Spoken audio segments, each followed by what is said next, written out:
மகாகவி பாரதியார். இயற்பெயர் சுப்பிரமணியன், புகழ்பெயர் மகாகவி பாரதியார். பிறப்பு 11 டிசம்பர் 1882. பிறந்த இடம் எட்டயபுரம், தூத்துக்குடி மாவட்டம். தந்தை சின்னசாமி ஐயர், தாய் லட்சுமி அம்மாள், மனைவி செல்லம்மாள். இறப்பு 11 செப்டம்பர் 1921.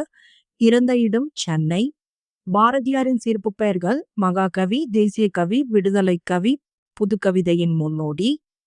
பாரதியாரின் முக்கிய படைப்புகள்: கவிதை தொகுப்புகள் குயில் பாட்டு, கண்ணன் பாட்டு, பாஞ்சாலி சபதம், புதிய ஆத்திச்சூடி, சுதேச கீதங்கள், ஞானரதம். முக்கியமான பாடல்கள்: அச்சமில்லை அச்சமில்லை, ஓடி விளையாடு பாப்பா, பாருக்குள்ளே நல்ல நாடு, வெற்றி கொடி கட்டு, செந்தமிழ் நாடெனும் போதினிலே.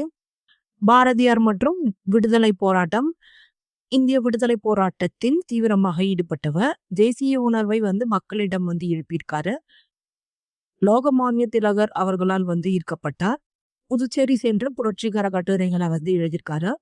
இந்தியா விஜயா, சூரியோதயம் போன்ற இதழ்களுடைய பணியாற்றியிருக்காரு. பெண்கள் குறித்து பாரதியாரோட கருத்துக்கள் பெண்கள் கல்வி ரொம்ப அவசியம், பெண்களுக்கு சம உரிமை வேண்டும் அப்படின்னு இருக்காரு. புதுமை பெண் என்ற கருத்தை முன்வைத்திருக்கார். பெண்களை அடிமை போல் நடத்துவதை எதிர்த்தவர். பெண்கள் நாட்டின் கண்கள் அப்படின்னு சொன்னவர்.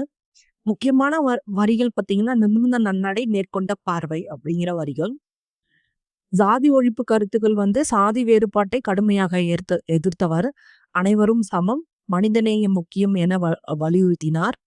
தமிழ் பற்றிய கருத்துக்கள் பார்த்தீங்கன்னா, தமிழை உயர்ந்த மொழி என்று போற்றினார். தமிழ் வளர்ச்சிக்காக பல பாடல்கள் எழுதியிருக்காரு. முக்கியமான வரி பார்த்தீங்கன்னா, யாமறிந்த மொழிகளிலே தமிழ் மொழி போல் இனிதாவது எங்கும் காணோம் அப்படின்னு சொல்லியிருக்காரு.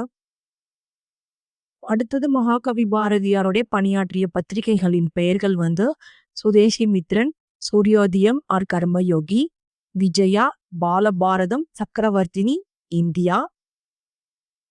பாரதியார் தொடர்பான முக்கியமான இடங்கள்: பாரதியார் நினைவு மண்டபம் எட்டயபுரம், பாரதியார் இல்லம் நினைவிடம் சென்னை திருவல்லிக்கேணி.